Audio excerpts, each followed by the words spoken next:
Oh, welcome to the Sharpe Way Show. So happy to have you with me this evening. Yes, a little bit past 7 p.m. on the East Coast. And I wasn't sure how I should start this one. I thought that maybe I should shift one way or another, maybe talk about, how people are responding. And then I thought, you know what? It's an AMA. You're going to guide me anyway, as you always do. But I also thought I also want to start something as I always do. And the part that hit me was the idea of, was this really men versus women? And why did I pick that? Because that actually came up. That actually came up this morning on the Michael Smerconish show. Yes, the Michael Smerconish show on CNN. On CNN, the fairest guy on CNN, hands down. And he talked about it. Was this men versus women? Was it masculinity versus femininity? Was it men versus women? And I thought about that. I thought, does he have a point? Is that real? Or is that just people talking trash? Or is it just now people looking back and being, Monday morning quarterbacks and saying, well, yeah, it's obvious now because blah, blah, blah, whatever. And I thought, no, there is something to that. What do I mean by that? Well, everyone was talking about the idea of a huge change in male versus females in voting. And there was a big one, but it wasn't massive. So then how can it be male versus female? If that's true, right? It wasn't like there was a 60-point swap on men and women. A lot of men voted for Harris. A lot of women voted for Trump. So it wasn't that huge, right? It was there, but not huge. So how can I say that? I think there was a difference, though. Harris came across as not caring about men, not anti-men. People say she's anti-men. I don't think that at all. She didn't come across that way, but she didn't focus on men at all. It seemed like she didn't care about what they thought. The Democratic Party has come across as anti-men often. In many things it does, specifically anti-white men, but just anti-men in general has come across that way completely. Whether you think they are or not isn't what I'm saying, but definitely what they're talking about. And it was a piece he brought up when he was talking about, on the Democratic Party, on the people they service. And they listed, 30 groups. None of those groups were men. Well, straight men, and none were white men. It was as if they were saying, we don't care about you. And I think a lot of men thought that. And then when you take that into the idea of what Trump did at the end with his heavily in man or male-dominated spaces, all the podcasts were male-dominated. And then in return, as I was saying, how Harris should go in those spaces, she didn't. She's interestingly female or feminized worlds, predominantly, obviously. And then wondered, well, why didn't it work? I feel there's something else. I think there's something else to this, and that is the feeling of it. And I know some of you get mad about feels, but it's true. The feeling that men feeling like they're ignored, whether you think it's right or not, isn't the point, but men feeling ignored, thought that Trump came into their world and addressed them. You might go, but Larry, Trump's policies are or are not, whatever your feelings on his policies. Yeah, but sometimes people just want to be heard. I never forget when I ran for office and I went across country again. And one of the guys told me, he said, Larry, I voted for you for one reason. And I said, what? He said, because you actually answered my question. I came to an event. I asked you a question. You didn't dodge it. You actually just answered it. He goes, as soon as you did that, I said, I'm voting for this guy. I don't think he was alone. And I think the fact that Trump went into those male spheres, whether the policies were good for that individual person or not, I think that affected the election a lot. I think it affected men a lot. And I think that's why most of the people who are freaking out are women. And the other thing you see that's freaking out is this idea that they've lost everything. Why? They were told that in those female spaces, but they weren't told that in the male spaces. They weren't. So I think there is an argument, I would say, that this was male versus female. I think there is an argument for that. I'm not sure it's true, but I get where they're coming from.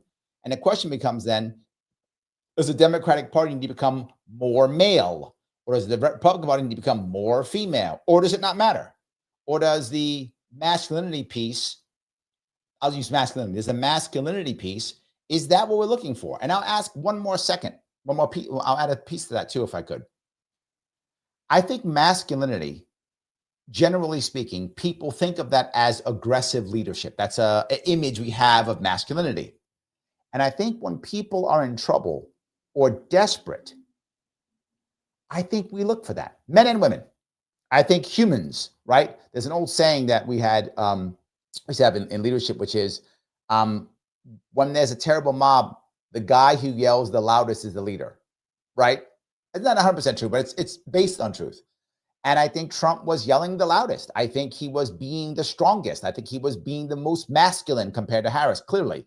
Harris does not project strength very well, right? I think she projected the strength.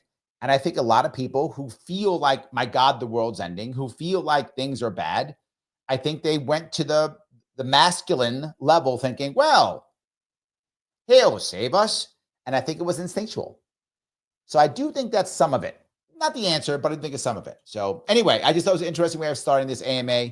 I'll grab your comments and questions and see, where we're going to be going on this one.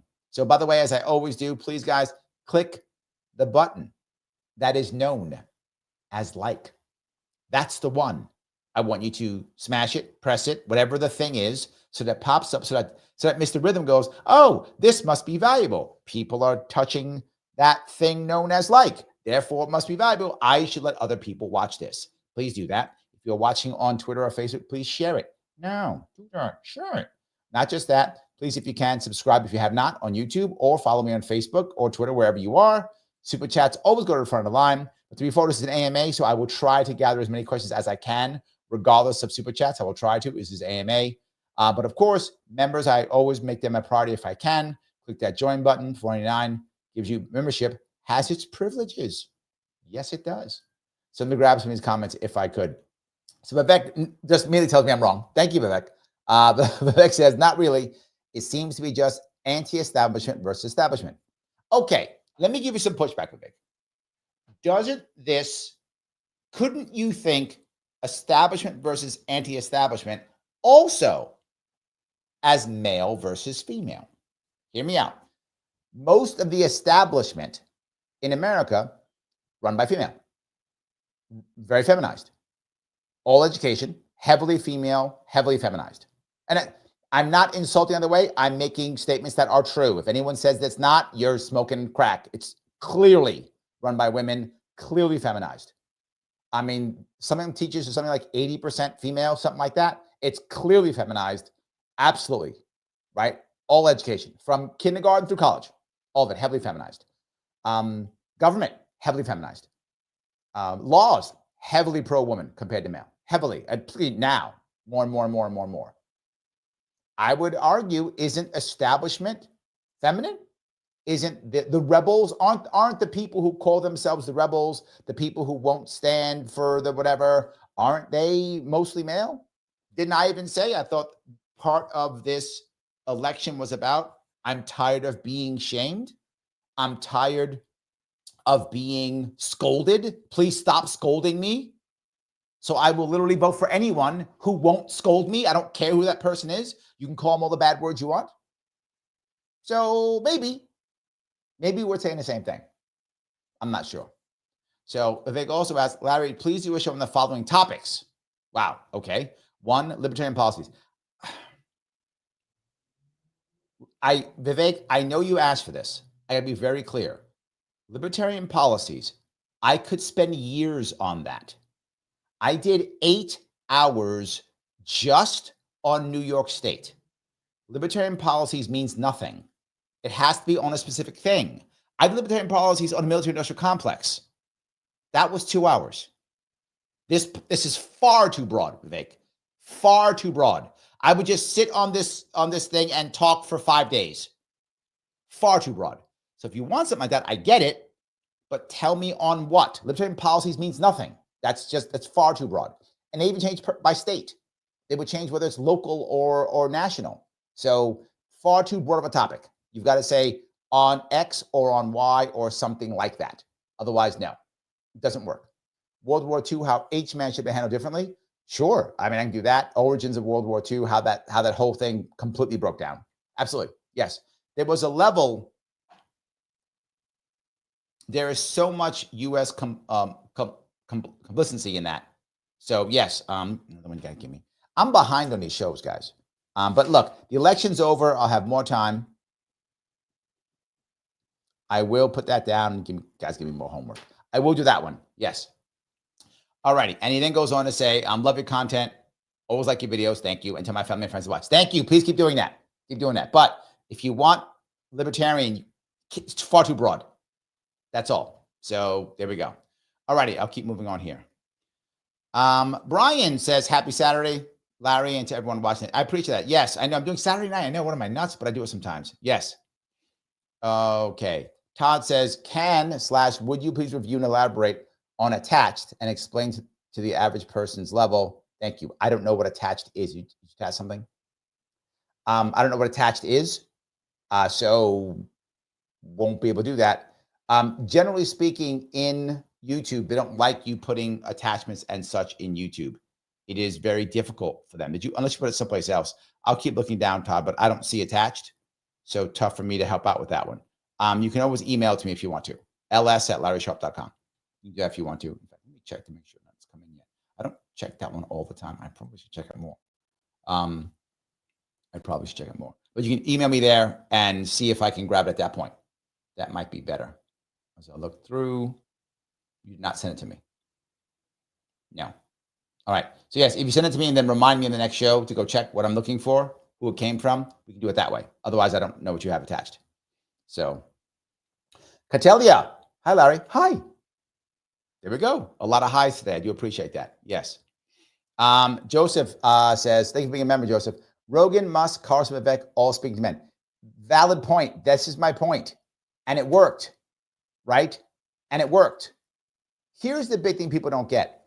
Generally speaking, women vote far more than men by both percentage and overall numbers, both far more than men. This year, not as many women got out, and I think men got out. I think men came out. They got out and they had a purpose, right? They had a purpose.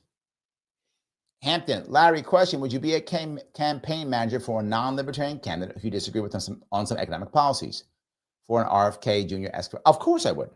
Let me be very clear about something, guys. This is a problem that most people in Green and Libertarian parties have. I know heavily Libertarian, also Green, no too. Most people in these parties are ideologues. I get it. If you were an ideologue, you become a Democrat, Republican. You're ideologues, you become a Libertarian or Green. Makes sense. The problem is they're also built as activist parties. So most of the people there are activists.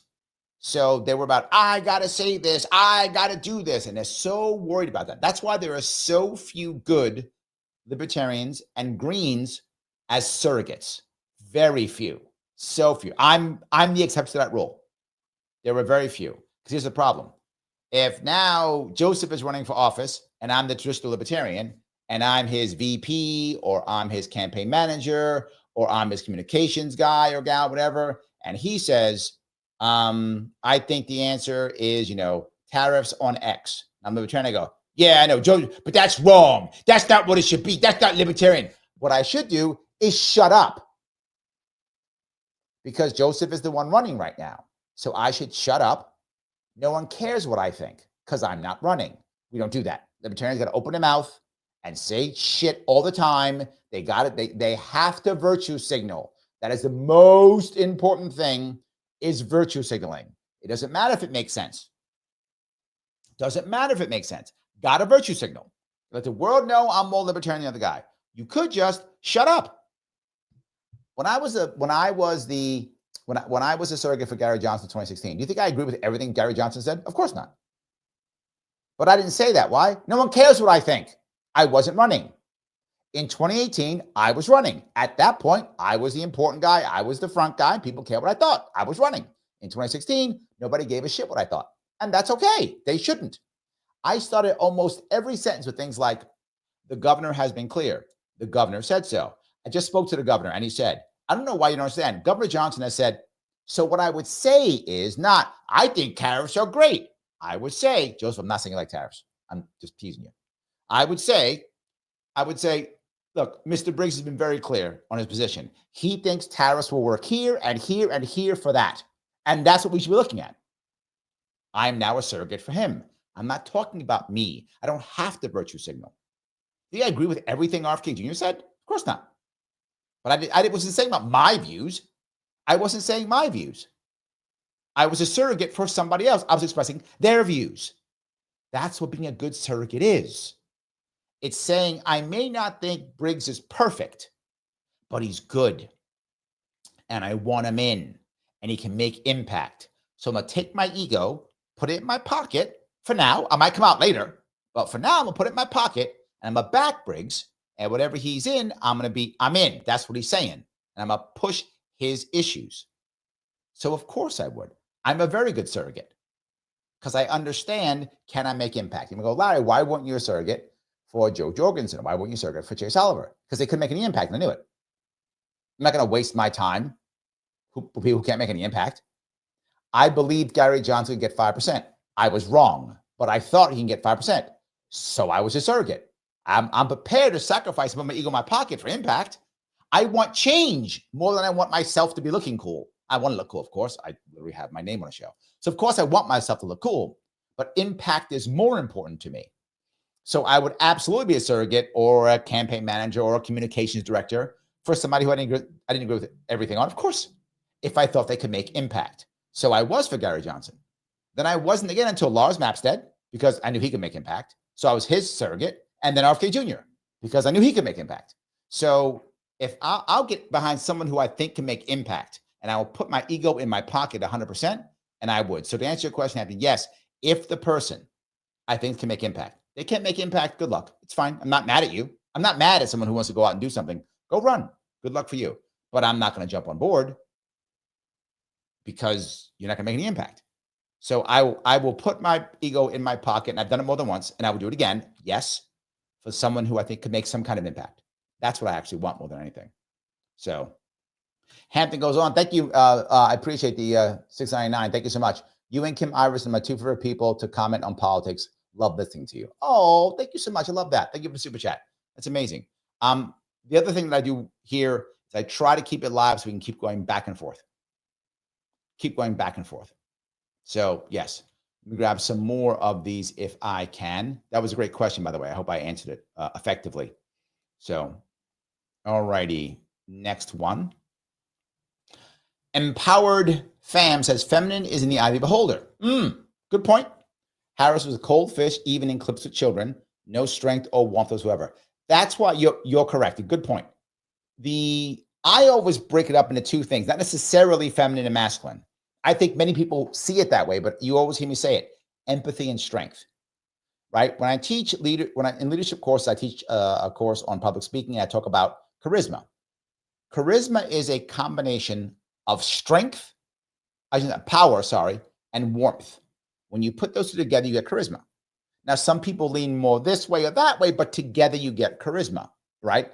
Depending upon your personality, you may push more one way or the other, but either way together, you get charisma. In politics, it's often strength and empathy. Now, women can push strength. Look, I got to be very clear. I am not a fan of Hillary Clinton, but Hillary Clinton knows how to project strength. She can. She can project strength. That's something she does well. Not as good as Trump. Trump is the master of projecting strength. His weakness is empathy. He does not project empathy well.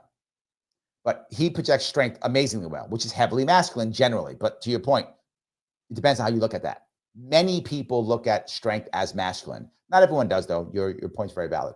Hillary Clinton can project strength. She struggled to project empathy.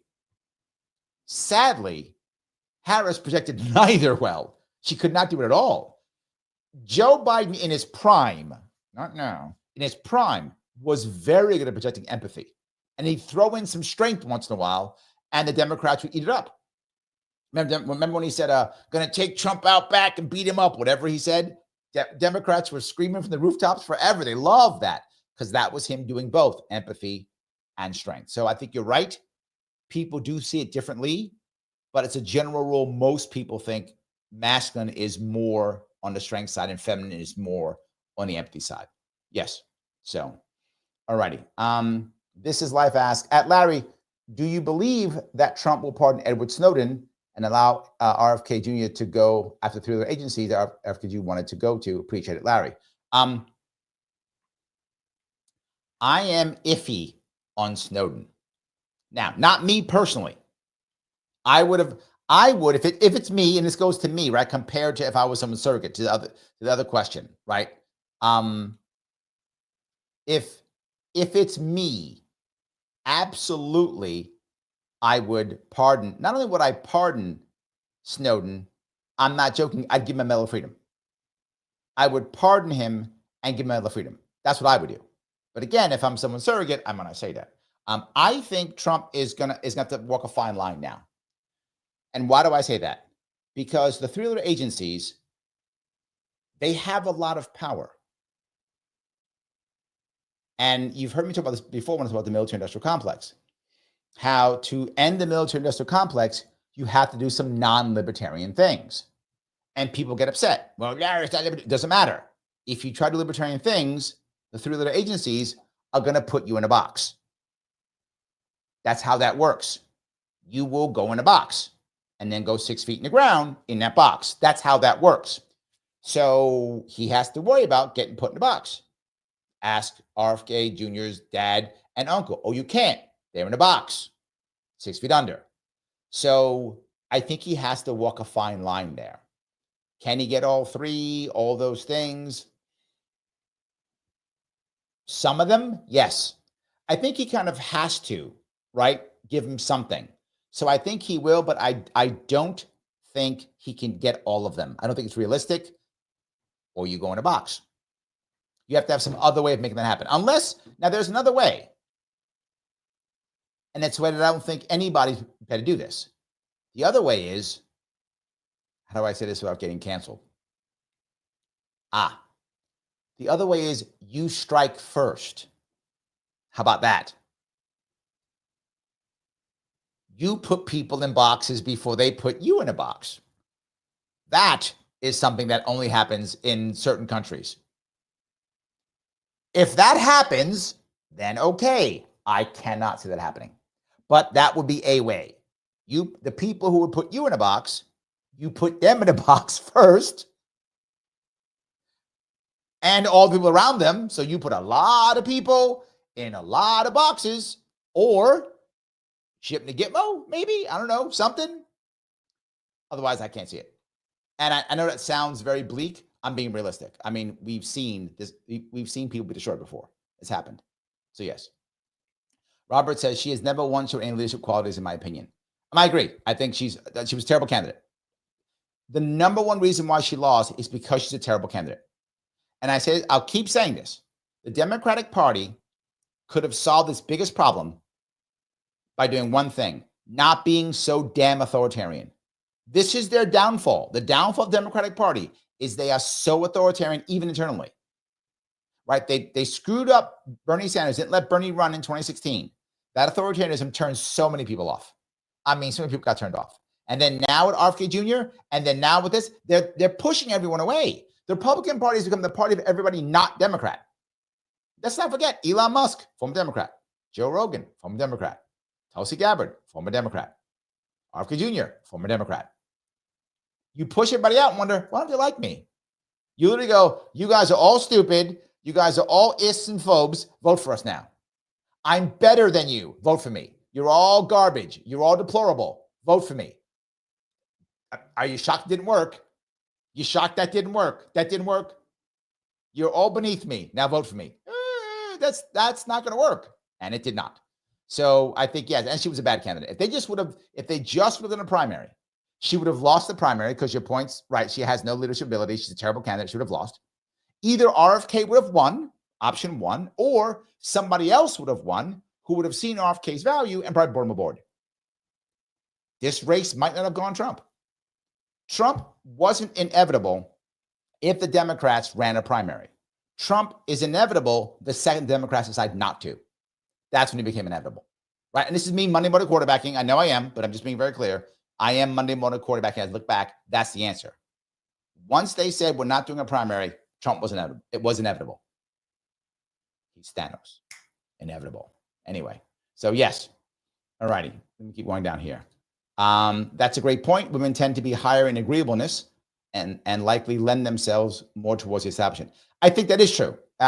Again, this is, I don't want to get attacked by the all police. Obviously, it's not all women. It is by percentage. And by percentage, that's an accurate statement. And that's not anything I'm making up. That is by percentage an accurate statement. Yes. Kintsugi, how are you? My gender doesn't influence my voting habits at all. I couldn't care less if someone caters to females. Just be competent at a job, LOL. Yes, but to be fair, Kintsugi, you spend more time thinking about this than the average person does. You're watching shows like this. You comment often. You think through things. In this world, not everybody does. And I would argue most people don't. Most people, they vote heavily on what like friends and family say or their feelings. That's what most people do. So I think you're right in what you're saying. But if you took 10 random women, men too, I shouldn't say 10 random people. How about that? 10 random people and asked why they're voting, very different reasons. That one guy I told you, he voted because I answered his question. He was very serious. That's why. It's because you answered my question. That was it. I remember one guy, and it's going to sound crazy. Again, 2018 campaign. I'm in North Country, and a guy comes up to me at an event, and he tells me this terrible story about how he has a farm. It's a family farm. It's been in his family for 6 generations. And most people don't know how old New York State is as a state. If you live in a newer state, you might not know this, but New York's a very old state, right? People been in New York since the 1600s, right? So you can easily find a farm that's 6, 7, 8 generations. That's a thing in New York, right? In some states that is impossible, but in New York State, that's easily a thing. 6, 7, 8 generations can easily happen. I mean, less and less now because the big farms buy everything up. But he's going to lose his farm. So he asked me a question. I thought, okay, his question would be something like, you know, how are you going to fix my farm? Or what are you going to do about this or that? Or dairy or something? No, it was, all right, what do you think about Trump? 2018, Trump was the president. He wasn't running in 2018. He was already president. He wanted to know what I thought about Trump. That's what mattered to him. He was losing his farm. And the question you want to know is, what do you think about Trump? Now, here's the reality. Regardless of what happened with Trump, in a logical manner, irrelevant. Trump wasn't going to save his farm. Whether I loved or hated Trump wasn't going to save his farm. It had nothing to do with it. My policies on farming could have saved this farm and probably would have, right? Because I was all about farm. I still am. So I had tons of policies for farmers. So my policies might have saved his farm. Maybe. I haven't talked to him again since then, so I don't know if he left the state, if he's lost his farm. He hasn't found me again. So, but since then, but he didn't ask that. That didn't matter to him. So Kintsugi, I'm not saying you're wrong. I'm saying you're not the norm. That's what I'm saying. You are not the norm. The norm is people who don't think as deeply as you do about this stuff. That's all I'm saying. Kim, thank you for being a member. You asked, was it men versus women? In my opinion, it was not. The Democrats took a beating. It's going to take maybe 3 or more election cycles to make up. The working class is red now. Okay, so let me push back on you two. I pushed back on my bake. Let me push back on you, Kim. The working class, what you mean by that is people without a 4-year degree. And I think most people see it that way. Because if you have a 4-year degree, you are probably in something like education or something like that, probably more in education, or it could be in government work or something like that. You're probably more of an establishment worker. So I would go back to the Vivek comment of establishment piece in that case.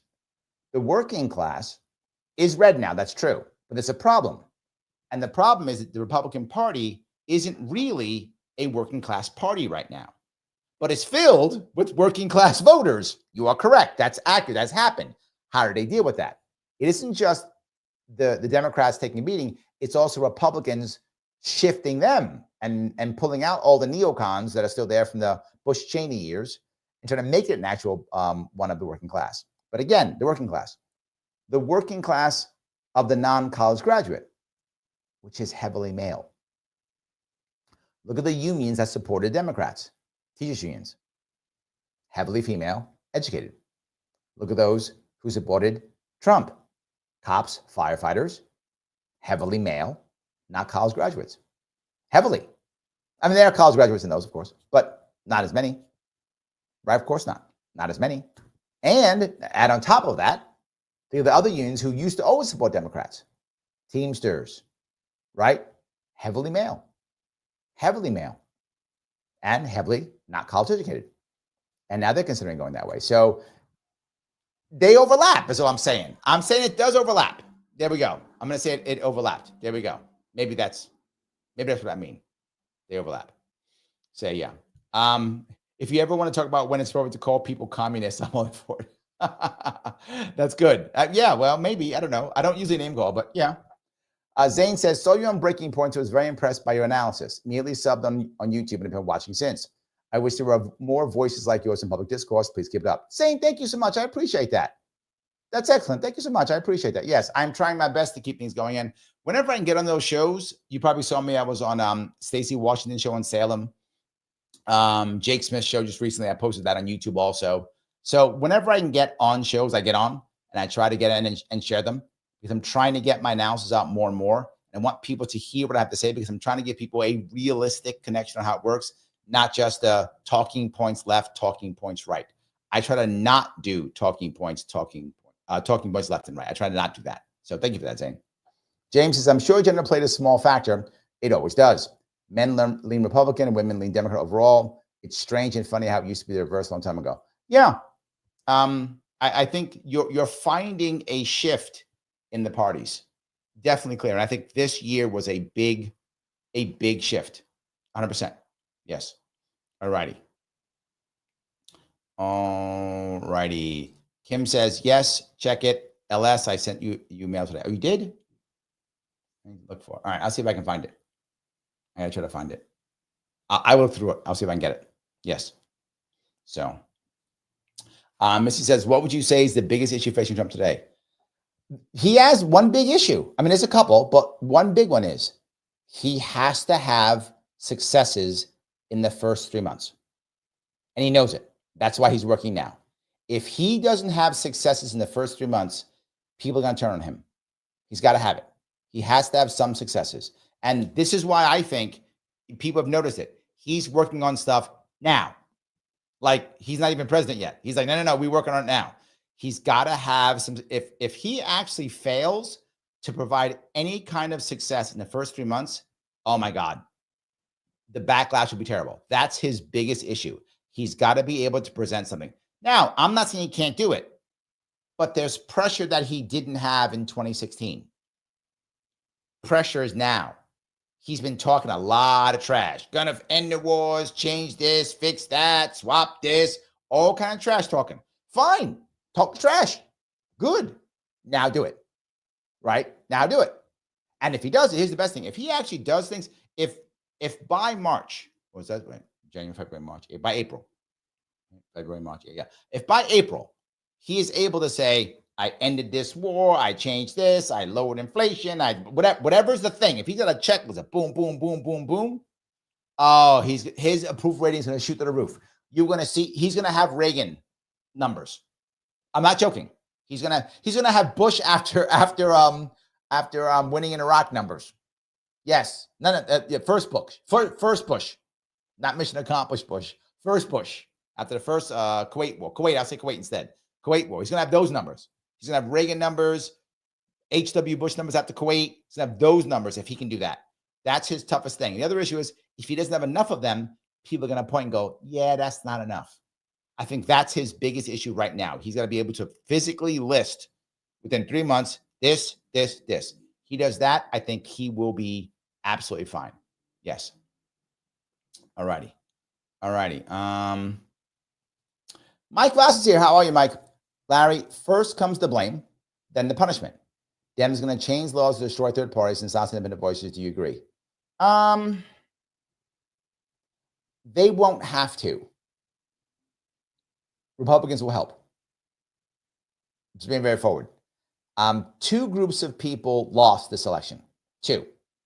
One, the Democrats who are actually economically left, like Green Party and stuff like that. They lost because they weren't able to do what they wanted to do, and people just called them spoilers again. Libertarians too, all the independents and independents, libertarians, Constitution, we all lost because we did very poorly this year. We're pushed to the side and ignored. And now coming up in all the states that are blue or red, they're going to say, this is our year. There's no time for you independents anymore. See, because Trump, because Harris. I think Democrats, Republicans together are going to be crushing them, not just Democrats. I think Republicans are going to help. I hope I'm wrong, but I've watched it happen before. You're going to see it in these states. I think both sides are going to dig in deeper. The problem is this isn't that's going to hurt independents. A lot of independents, and Mike, you saw this. You talked about it.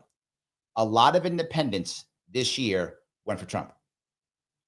Even left-wing independents. Yes, even former Democrats. A lot of independents went for Trump this year. And if Trump does produce the victories, if he does, don't know if he will, if he can produce some victories, that makes independent people go, oh, I wanted that too. Oh my God, I want to imagine if Trump actually begins to audit the Fed. Libertarians be like, what?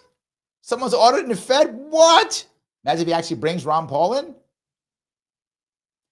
Imagine if he gets RFK Jr. in to start doing things like saying, why are you messing with people like with raw milk and such? You made what they call the crunchy left people who just eat that up. So yes, I don't think it'll be Dems doing it. I think it'll be everybody. I hope I'm wrong. So yes. Andrea, thank you so much for being a member. I think men feel like they've been denigrated by the left. Toxic masculinity, oppression scale, and patriarchy. I agree. I think you see, and you see it even to Mike's point about the blame. I mean, you saw it last night, my show last night. Oh, it's about people, they shame. And I think you're right. I think you're right. I think a lot of men feel ignored or looked down upon, but not just men. I think specifically the Democratic Party has done this far worse than Republicans used to. And if any of you are old enough, if you look at the Republicans of, say, the 70s and 80s, many Republicans of the 70s and 80s used to really, really look down on people. And they were like, you're degenerates and you don't believe what we believe. And they were very super religious. Those days are on. There's still a super religious part of the Republican Party. Of course, that evangelical part hasn't gone away. But it used to dominate in the 70s and 80s. And it was very condescending. That's not who they are right now. Even evangelicals tend to be like, evangelicals of course there are kind of things evangelicals. I want to be clear. I don't want to make it like, there aren't jerks. There are. But many people who are religious in the Republican Party now are just like, can you just leave me alone? Like, I don't want to put my stuff on you. Can you just leave me alone and we'll be good? They have changed how they act in many ways. Not all, obviously. But I think you see a lot of that. So yes. Josh says, do you see Donald Trump picking Ron Paul to be his choice? I do not. I don't. He might be involved in some way. I don't see him doing that. No, I don't think so at all. Job says, I love tariffs. Yes, of course. I just made you a tariff guy. I don't know why I did that. You're a tariff guy now. So yeah, I just made you one. I don't know why I did that. Anyway, there we go. All righty. Julie says, what do you think about Doge run by? I don't know. No idea. Is that like a coin or something? Yeah, I don't know. I don't know what that is. Couldn't tell you. And Empowered Fam says, Larry, how does it work to become a surrogate? Do the campaigns through your bone, a retainer of some kind? Of course, it's a paid gig like anything else. Yes, it's a paid gig like anything else. Yeah. So you can do it as a PAC member, as a member. It's not a surrogate, right? You get some title, communications director, policy lead, something. You get a title, and you get to go out and talk to the press on behalf of the candidate. That's how you become a surrogate. Yes, but your title isn't surrogate. Your title is something else. And you can do it on your own too, right? Wealthy people will sometimes just become surrogates because they want to. Someone like, as an example, you saw Elon Musk kind of became one on his own because he wanted to. That was for Trump. But also, you saw Mark Cuban do it for Harris on her own. Just went, he on his own, just went and did it. So you can be one if you're popular enough, right? So I'm some guy named Larry Sharpe. Does ABC want me on? No, I'm some guy named Larry Sharpe. I'm a billionaire, Larry Sharpe. They want me on, right? So I have to have some type of title for either a PAC or for the campaign itself. Then they want me on.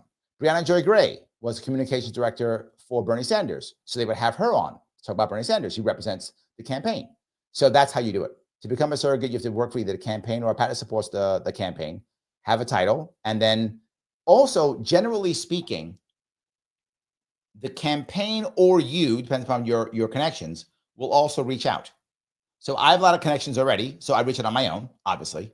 But the PAC or campaign may also have, some type of PR person who will also reach out on your behalf, right? So Empowered, you have a podcast, a powerful podcast, and I don't know you, but I have a PR person who knows lots of people, and the PR person reaches out to you and says, "Hey, Empowered, we have Larry on. He wants to talk about RFK and blah blah blah," and you go, "Oh, okay," and you'll do it. Or I might know you, so I'll call you myself. So when I was on Kim's show, I know Kim personally; she's a friend of mine, and so I can call her personally. And sometimes she'll say yes, and she'll say no. Right? Her show is more important than her relationship with me. Clearly, as it should be. I'm not mad at her for it, as it should be. But if she thinks that she wants to talk about it, she'll do it. A lot of people who know me, they'll call me if they think that I have something to say for them, or the case may be. In the case of that Breaking Points piece, I met James Lee at an event, and we talked about it. He knew who I was, but we talked back and forth, and so he had me on. So it could happen just like that. So anyway, all righty. Joseph says, what does a candidate need to make impact? Top 3 to 5 character stats qualities. There's many. I'll try to give top 3 maybe. A candidate to make impact. Number one thing is they must either like or want to raise money. I cannot stress that enough. They must either like or want to. If they don't like themselves, want to, so they're prepared to pay others, doesn't matter, to raise money. If you can't raise money, none of it matters. Larry, that sounds terrible. I don't care. It's true. Money. People ask me why I thought Chase Oliver wasn't going to do well this year. Well, because he's just, no, because he can't raise money. That's it. That's the reason. That is the reason. Give Chase $3 million, $5 million, he'll do better. Period. Doesn't matter, he'll do better. Of course. But his team or him or whatever, they can't raise money. Does not matter. Number one, raise money. Number 2, this is going to sound an odd also. You have to want to do it. I'm not joking, right? I have the last couple of people who've run for office. I have some rules on people who run for national office. One of them is you can't have a job. What? Yes. If you run for national office, you may not have a job. In my opinion, you have a job, you're not serious. You don't want to do it. But Larry, people got to work. Then don't run. You're not doing me a favor. And that's going to be clear with all you candidates. Well, I'm going to run, but I got to work 5 days a week. Is it a national campaign? Yeah, I'm going to run for president. No, don't run. You're not doing me a favor. Stop. Stay home. I got a family. Then stay home. Don't run. Run if you can afford to take time off. Now, I would go as far as say statewide, don't have a job, but that's probably going to fall. When I run for office, I don't have a job. That's my job. That's what I do. My job is putting on a Larry Sharpe shirt and go out and talking to people and running a campaign. That is my job. I don't have a day job when I campaign. I don't have a day job. My campaign's my job. Now, for local office, that isn't true. And for some state offices, that's not true either. But for any big office, a large like California, New York, large like that, or running nationally, you can have a job. That's your job. You have to like to do it, want to do it. But Larry, I can't. Then don't run. You are not prepared to do the job. That sounds mean. I don't give a shit. You're not ready for it. Set yourself up to where you can raise enough money, because here's the rule people don't know, a lot of people don't know. If you raise enough money, it is legal to pay yourself a salary of the job that you are going for. So if you're doing a national job, it's at least 170 grand a year. You can pay yourself that. That's legal. But raise money, piece one. So piece one, you raise a whole lot of money, you can pay up a salary, you don't have to work, you can just do that. And lots of people do that if you raise the money. So you have to be prepared to just do, if you want to make impact, not just I want to be a candidate who's on, and that's fine. I mean, look, do you. But you ask the question, you want to make impact. Number one, raise money. Number two, you got to really want to do this, which means you're not going to work. That's what you're doing. If you can't do that, don't run a serious campaign. I get it. You don't have to, but you ask my opinion. That's it. Those three. Next, you have to be willing to take questions and comments from anybody live. You have to be ready for that. If you're not good at that, have to be prepared to train until you are. You're like, well, no, I just want to do videos. Or no, get prepared to get out there and answer questions live from everybody. You got to put together a policy team. That's number 4. You have to be able to repeat policy. And people go, no, I'm a Green Party. I'm a Libertarian. I know, I read Hayek or whatever. Nobody gives a shit. You are going to be slaughtered if you try doing Libertarian or Green Party talking points. You are going to be slaughtered. And it's unfair. I'm being very clear. It's unfair. Because Democrats, Republicans don't have to know anything. They can be completely idiots. They can know nothing. They'll just go, well, the Republicans bad, and they will be fine. Democrat can just go, Republicans bad, Republicans go, Democrat bad. They'll be fine. They are held to a totally different standard. If you're an independent candidate, you must be perfect. You must know everything, or you're an idiot. You can make no mistakes. You're an idiot. They can walk out with their pants around their ankles and with literally a thumb in their mouth and go, duh, for 20 minutes, doesn't matter. They're Democrat, Republican, fine. It's expected. It's fine. You make one mistake, you're an idiot. So you want to do that if you want to be an independent candidate. I hope I answered your questions. Not easy. One more thing. You have to be able to build a team. You can't do it on your own. Well, I don't need a team. I'm doing it on my own. You're wasting your time. You're wasting your time. You can't make any impact. I'm going to run around, knock on doors. You're wasting your time. You can't make any impact. Impossible. You can't build a team. You can't make impact. Larry, you're asking a lot. Yes, that's why almost no one makes impact. It's a lot. This system it's deep and it's strong. You got to do a whole lot of shit to make any impact. I made an impact in 2018 and they took it away. I tried it in 2022 and they crushed me. $400,000 I raised. 2022, I spent $400,000 and tons of time and energy for nothing. And then there were $40,000 in debt. And you would think that people went, oh, Larry, good job. No, they took steaming piles of crap all over me. I lost friends. I lost all kind of problems. So then the last piece, I guess, is the ability to get back up after you get backstabbed 25 times. Maybe that's number 5 or 6, wherever I was. So there we go. Anyway, Julie says, what are your thoughts about the Argentinian president visiting Mar-a-Lago? Shouldn't he? Everyone around the world right now should be visiting Mar-a-Lago. It's time to go kiss the ring. Remember, America writes all the checks. You see Zelensky from Ukraine writing his flowery note? Yeah, I'd be too. If I was president of Ukraine, I'd be over here. That's what I'd be doing. Mr. President, of course I would. He's in trouble. I'd be kissing that all day long. Yes, I'd be in myself. Of course. So, yes. So, Kim says, big issue facing up today, in my opinion, really dodging. Okay, A word. Dems are really butthurt, and now Trump admin is at the swamp, and the banks are part of it. All president. Yeah, but that was kind of my point, right? When I forgot the first question asked me, can he get everything done, Kim? He can only go so far, right? He can only go so far without going in the box, to your point. Yes. Hold on a second. Right. Is it Buizakte? Buizado? Don't know how to pronounce that one. Sorry. Bizode. Maybe. Buizode. I'll say Buizode. You get it right? He says, no, genocide and a lame Democrat. Yes, I agree with that. And I'll bring up both of those pieces. One of the biggest problems Harris had when it came to her own party was Gaza. You are correct.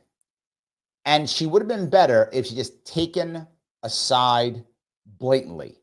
Now, for most people who are Democrats, she took the wrong side. But that's fine. You are who you are. You are who you are. You can do what you're going to do. But if she had just said, hey, we're going to end this after doing X, Y, and Z. Here's the exit plan. Something, it would have been better than what she did. She basically just said, whatever Israel does is fine, I guess.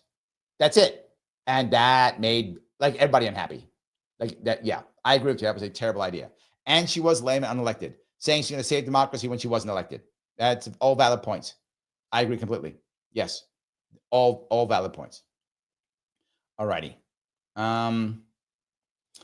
Many want macho leaders, even though they end up being poor leaders if they're unable or unwilling to build consensus and build the Big Tent. Yep, accurate. Time will tell whether Trump built a coalition of opposites just to get elected or if he plans to unite the nation around problem solving. Yeah, and that's what I'm saying. I think you've hit something on the nose. We often cry for a strong man, even though that strong man doesn't always deliver. That's true. You're right.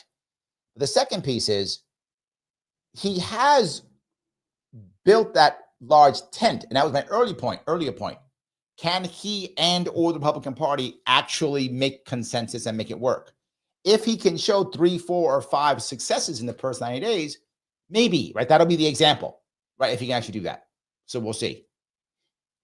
IC says Trump should go balls to the wall, pardon Snowden, yes. And after those that conspired against him, let RFK through FDA, CDC, EPA. Yes, those, yes. I'm talking the other three other agencies that have firearms. If that makes any sense. Those are the ones I'm concerned about. But those you talk about, yes, 100%. Yes, absolutely. So, Torrance says, what's the first agency you will get rid of?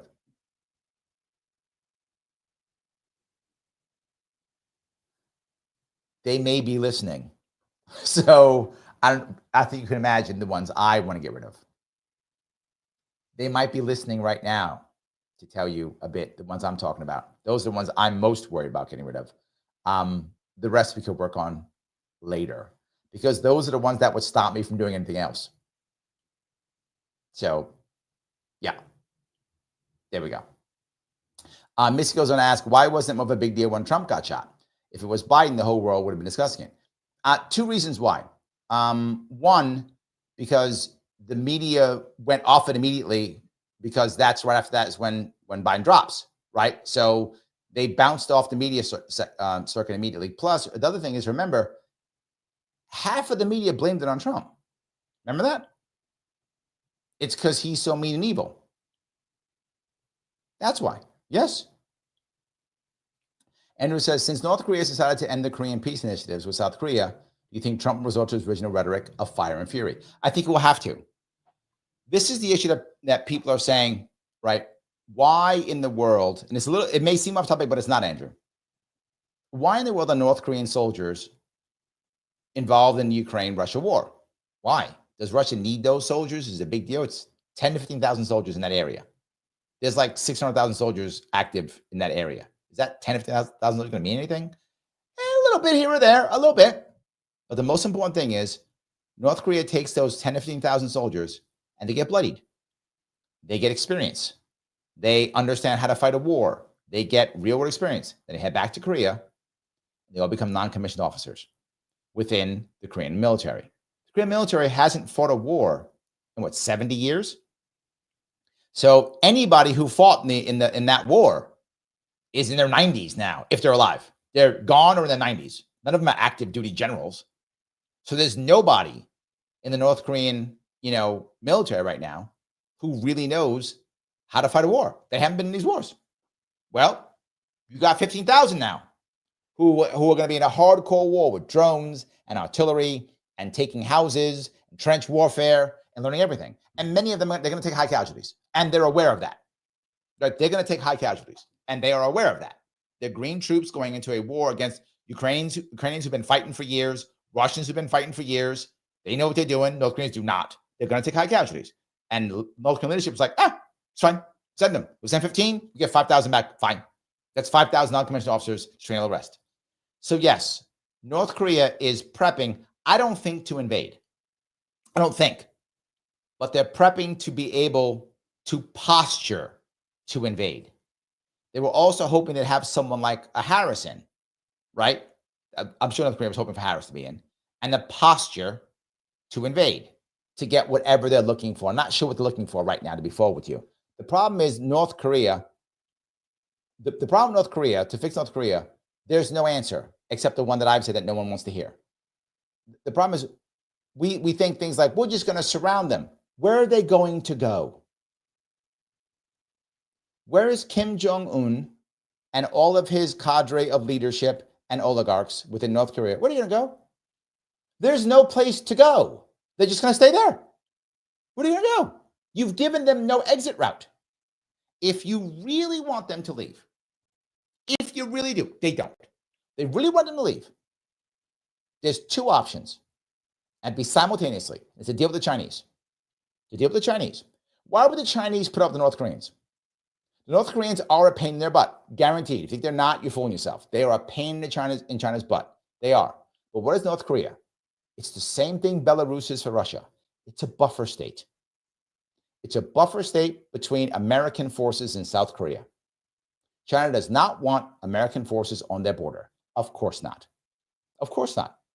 North Korea is a buffer state. That's the reason. They'll tell you anything else. That's the reason. If you really want to get rid of it, again, this will never happen. I'm talking a fantasy world, but I'm going to give you an actual answer. You make an agreement with China at the same time of North Korea, and they all broker it. America agrees to remove all forces from South Korea, all of them. Remove everything from South Korea, every American force from South Korea, and China agrees to allow Kim Jong-un and his cadre of awesome people, whoever he decides awesome, to have beautiful beachfront property somewhere in China he can buy, take all of his ill-gotten goods, go there, live the rest of his life, and be a billionaire oligarch in China someplace. That's how you do it. Otherwise, it doesn't end. That's it. That's how it works. Otherwise, it doesn't end. Through either violence or it just stays this way forever. That's where you do it. And they go, what? Yeah, Kim, you can just take your family, but we've stolen $10 trillion. Take your money. Take the money. Go. But what about North Korea? They'll figure out how to unite. Don't worry about it. This Korean problem, not yours. But Lara, we have to figure out. No, you don't. The Germans figure out how to reunite Germany. They'll figure it out. And there'll be problems and issues. Doesn't matter. It's their country. They'll figure it out. Germans figure out how to unite. They'll figure it out. Koreans will figure out how to unite. We don't have to worry about that. They will figure it out. Whatever that is. And they'll have tons of problems and issues and concerns and lots of issues. So what? It's their country. And they will figure it out on their own. That's how you actually fix the Korean problem. Because at that point, China wouldn't care. We won't be on the peninsula. They won't care. They can beat Korea up in 5 seconds. They don't mind. They can't beat us in 5 seconds. They don't want us there. So we agree to leave Korea and never come back. Kim Jong-un and crew leaves North Korea, never comes back. Korea reunites. Larry, that's crazy. No, that would actually work. But I might as well be saying, and then we'll all fly to Pluto and live on Pluto. Same thing. Same thing. But that's how, if they wanted to fix these things, they would. That's what I keep telling you. I'm not the only guy who can figure stuff like this out. There's tons of people who can figure out plans better than that. They won't figure it out. Never will. They don't want to. So I think Trump will have to resort to it because right now, Kim Jong-un is setting himself up to posture to invade because he's also selling goods to Russia, which means in return, what's he going to get? More rocket technology. And Russians right now have very good supersonic rocket technology. North Korea will have it by next year. So North Korea will have supersonic rocket technology, which means they can use their rockets to sink our Navy, which will not go over well at all. And they have a submarine force already. The submarine force is not great. It isn't great. Our submarine force is magnitude's better than theirs. But they have land-based rockets. That's a thing. That's a thing that we cannot intercept. So, yeah, they're setting themselves up so they can posture. So I think Trump will have to go that route. Trump was trying to use more carrots with North Korea. He started heavily with stick. Then Kim Jong-un said, okay, let's talk. And he was much more carrots. I think he's going to have to use both now. And that's because of this. I think they were prepared for Harris to be the president. and they want to posture hard. Trump doesn't back down very well, though. That's not what he does. He projects a lot of strength. So I think Trump will have to use both carrot and stick now to deal with North Korea. And hopefully, the reason why they're ending the peace initiatives is because I think they want to act like they're going to invade. I don't think they are. I think they're going to have to find some permanent answer. That's what they're going to do. I think there'll be a permanent answer coming up here. That's my issue. So Andrew goes on to say, I kind of doubt Kim Jong-un will reverse course just because of the president's change. I think he will. I do. I think he will. I think you can see how poorly Biden's handling the Ukraine piece, right? He's handled it poorly. We basically just let Ukraine sit on a vine and suffer for years, not giving them enough. So I think Kim Jong-un was like, oh, good. Maybe he'll do that same shit with South Korea, and we'll just slaughter them like the Russians are slaughtering Ukraine. We'll do that. That's great. I think he was thinking that. Trump isn't that way. Whether you like Trump or not like Trump, that's not his way. Trump will land Marines in Incheon again. For those who don't know, Marines landed in Incheon 51, changed the entire war. He'll land Marines in Korea again. He would do it. And I think Kim Jong-un knows that. That's why I don't think that'll happen. So just my issue. So IC says, look at international response to him being elected. Hamas gets out of Qatar and is seeking ceasefire. EU wants to buy LNG from US. That's going to yeah, I agree. I agree. Harris and Biden are status quo. Let it all just be the same. Trump is not that. And he does have to have, Trump is, you asked his issue. His issue is he's got to have successes. And he knows that. And they know it too. So is Trump prepared to do things that are unorthodox to get his victories in the first 90 days? Yes. I'm not the only guy who thinks that. Yes. 100% people like he will do whatever it takes to get some victories. And people like, okay, don't use me. I'm going to be good. Go use your stuff on that guy, not me. So look, I'm already good. I'll give you a victory. Don't use your stuff on me. I'm going to walk away. Get that guy, not me. I think that's what's happening now. So yes. Missy says, please make sure you guys are subscribed to the notification button. Yes, guys, if you're on YouTube and you have not clicked that subscription button and the notification button, you get unsubscribed. YouTube just decides you're a bot. Happens all the time. People go, I don't know what happened. I always subscribe, now unsubscribe. Yes, YouTube just randomly unsubscribes you and decides you're a bot and unsubscribes you. That's what it does. So please, if you make sure you're subscribed, notifications, you get notifications. It does matter. And of course, somehow, arm smash, elbow smash, the button that we all call like. It's got like right on it. Click it, smash it, hit it, whatever. Make sure so that people see it, people know. The Mr. Rhythm shows that out to everybody, right? It does matter. If you haven't shared this on Facebook, why do you hate me? And what have I done to you? I'm answering questions. Are you not entertained? Yes, please do so. And repost this on Twitter or X. Please do that. Right? It does matter. Super chats always go to the front. Love super chats. If you want to be a member, please click that join button. $4.99 per month allows me to do more of this and less working. Less surrogacy work. See that? Less surrogacy work. That's how you do it right there. Get rid of that surrogacy work. That's the issue right there. Yes. So, all righty. Yes, I may be doing a show tomorrow night. I might. Because tomorrow is the Marine Corps birthday. Right? So I may be doing that. So, yes, there are Dutch families in the Hudson River since the 1500s near Albany. Yes, New York is an old state. There's a lot of old families here. Yes, there's a lot of old families here that people don't recognize. 100%. Joseph says, again, thank you for being a member, Joseph. I think Massey should work with Musk, Rand, and Vivek to get everything.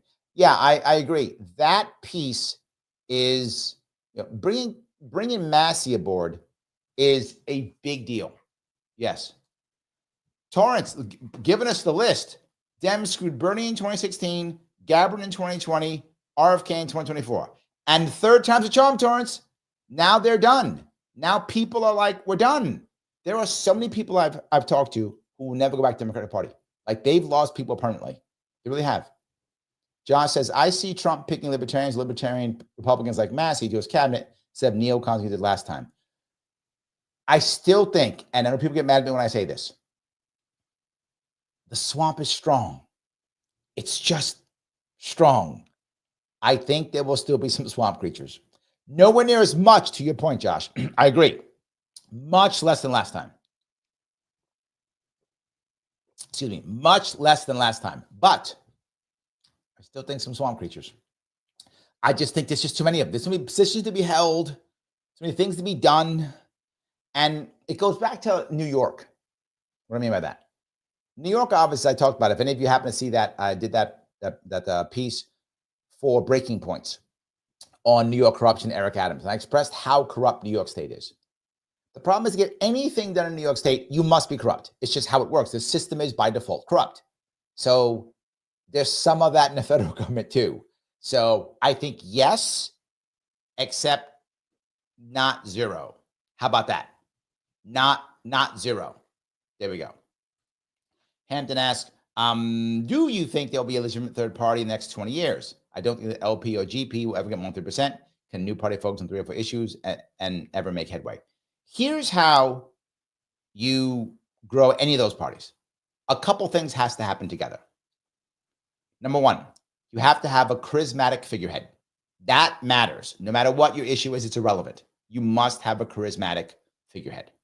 The best example I can give you is Abraham Lincoln. Abraham Lincoln, the Republicans were a third party. People don't realize that. The Whigs, it was Whigs and Democrats. The Republicans were a third party. They became and dominated. Why? Number one, charismatic. Lincoln was charismatic. Great speaker, tall for his time, good looking, the whole deal, right? So he was a charismatic figurehead, first leader, number one. Number two, you have to have an issue that people can rally behind. In that case, it was slavery. A lot of the Republicans, many of them were abolitionists. Not all, but many of them were. And that was a big deal in the Republican Party in the 1850s. Abolition was a big deal for Republicans, right? Again, not the only reason why Republicans and not everybody was abolitionist, but a lot were, and it was a really big deal. And there had to be some type of crisis. Those three things.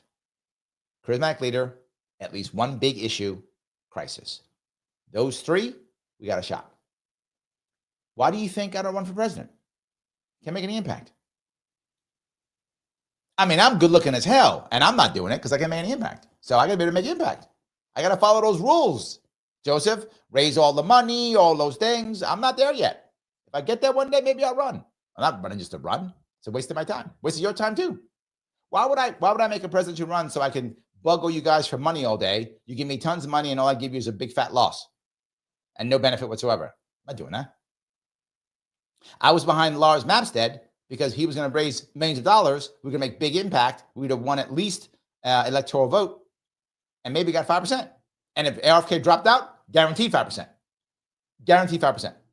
That would have happened. That would happen this year. I'd run for that. I'd have stopped working and just done that. That'd been worth it. So I think that's how you do it. Will we get one in 20 years? I think yes, because crisis is coming badly. Just to find the right guy who can raise some money. Yes, I think we can. Absolutely. I haven't given up hope in third parties yet. I haven't given up hope. So to answer your question, yes, but those things have to happen. So yeah. Okay. John says, Larry, I feel like the women on The View have an axe to grind with men that don't speak their bidding. And almost all the men are collateral damage. Yes, I think you find there's a lot of women now who think very differently about men. And I think it's natural. I think it kind of had to happen.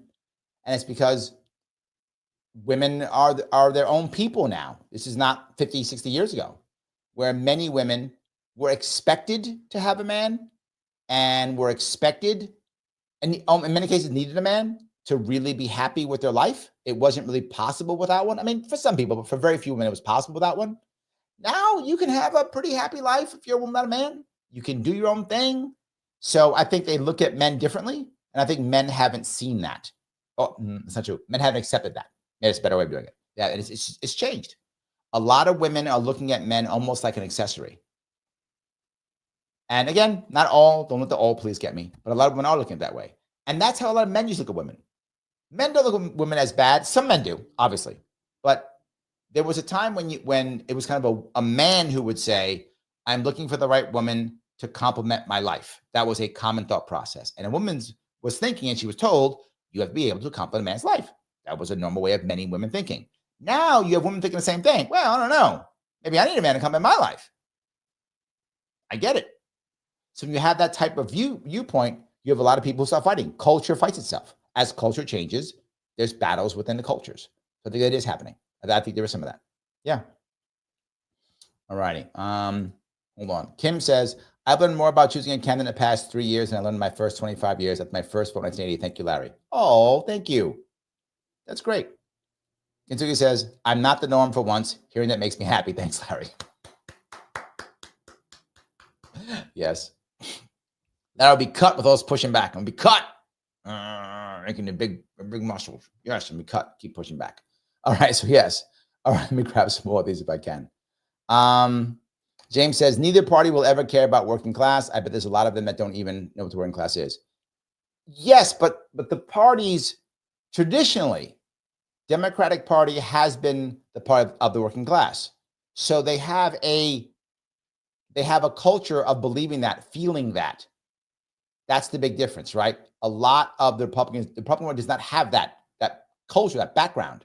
So yes, that's the issue. So there is a difference in the two, and it is a cultural issue within the party. That's the issue. It's a cultural issue within the parties that the Republicans have to deal with in some way. If the Republicans don't deal with this, if they don't somehow make this happen, then what will happen is in 4 or 8 years, the Democrats will pull out another Clinton or another Obama, and they'll take a bunch of those people back. They will. They'll pull out whoever that, it won't be those two guys, but it'll be the next guy, whoever that guy is. It'll be one of those two. Yes. Kintsugi keeps going on. The Trump coalition is looking promising. I got to admit, he has all the good people backing him. Cautiously optimistic. I'm in your boat, Kintsugi. I am. I'm with you. Are you and I thinking exactly the same way? Yes. Julie says Trump definitely has pressure this round. He does. He's got to get out. Right? He's got to get out 100%. He's got to get out there. Daniel says Papa Bush and Baby Bush. I like that. That's good. I like that. Yes. All righty. I see saying Marianne's making the rounds speaking about her universal health care plan for working people. Yeah, but is Marianne still, and this is a question, is she still a Democrat? I don't know. I sat with her in during the INC. And we talked, and she seemed to not be anywhere. She seemed to not be sure where she is. So I don't know. Is she still a Democrat? The Democrats really did her dirty. So I'm not sure if she's even there. The Democrats did her real dirty. That's all I'm saying. I'm not sure. We'll see. We'll see. Yeah. All righty. Andrew says, is America an empire of diverse nations bound by shared history and geography, i.e. Mormons in Utah, Protestants in the South, German descendants in the West?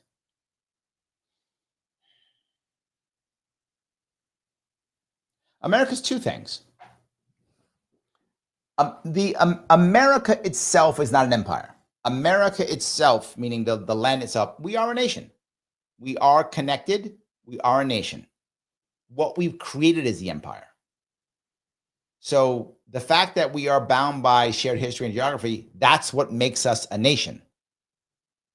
So Mormons feel American just like Protestants in the South, just like Germanics, in the Midwest. They all feel American. The difference is what we've created outside. So we're not. I don't think we're an empire. I say I look at America as an actual nation, but it's just a quilt. I mean, Germany itself is how many Germanic states came together to create Germany?